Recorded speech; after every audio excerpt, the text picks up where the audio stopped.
tolong bujuk saya supaya sholat. Puasa saya lakukan, semua saya lakukan kecuali sholat. Ketika Allah perintahkan ibadah-ibadah yang lain, itu cukup perintah ayat saja turun. Allah perintah haji, ayat saja turun.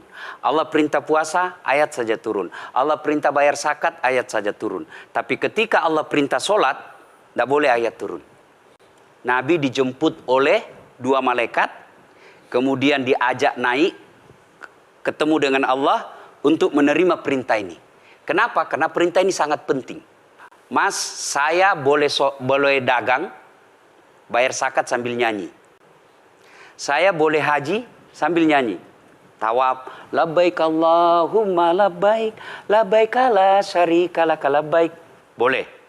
Ya, saya bayar zakat boleh sambil nyanyi. Begadang jangan begadang. Kenapa? Sholat tak boleh.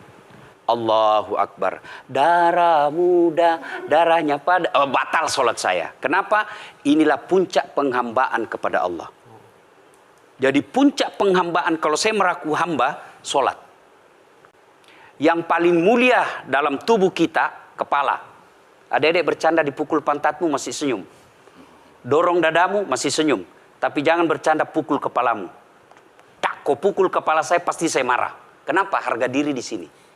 Tapi ketika kita sholat, anggota tubuh yang paling mulia, kepala, rendahkan seperti kakimu. Kita akan masuk ke next block. Ini penting. Kalau saya sudah mulai ini. Oke. Ya, karena kalau saya mau sholat, saya melihat banyak koruptor sholat. Ya. Saya melihat banyak orang sholat yang kalau saya ajak ngomong main HP, nggak punya adab. Yang paling enak memang sholat tidak korupsi. Yang paling nyaman memang, paling ideal, sholat jujur. Tapi wala talbisul haqqa bil batil, kata Allah. Allah tidak mencampurkan antara hak dan batil. Sholatmu beda, puasamu beda, maksiatmu beda. Itulah sehingga Allah hadirkan 2 malaikat. Rakit dan atid. Mencatat yang baik di baik, yang salah salah. Tapi ini setan kan tidak membiarkan itu. Maka setan masuk. Nah, dia sholat tapi dia korup. Tapi Allah Maha Adil, maka ditimbanglah nanti. Mana yang lebih banyak, kebaikanmu atau keburukanmu. Kalau dia baik amalnya, tapi tidak ada sholatnya, sia-sia. Kenapa? Passwordnya kebaikan itu, kuncinya itu adalah sholat.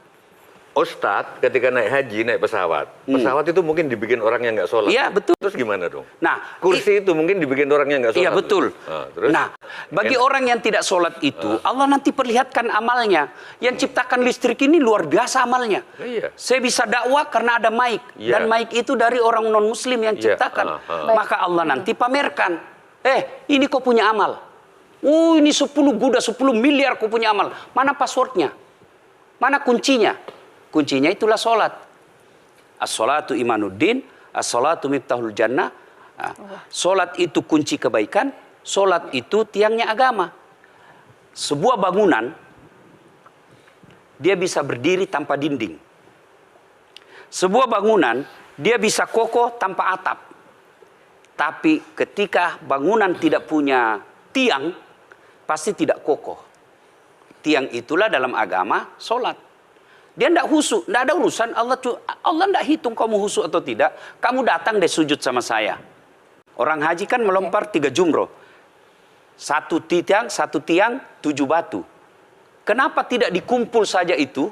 1 kali lempar, tak, tak, tak. Kenapa? Kenapa mesti 3 hari dan kenapa mesti 3 titik? Itu pesan moralnya, melawan setan itu perlu napas panjang. Dengar azan, jangan pikir setan, dia tebar itu. Tidak usah kau sholat, nanti kau tua. Anggaplah pergi sholat. Setan menyerah, tidak. Buru-buru kamu, buru-buru. Akhirnya apa? Wudhu tidak sempurna.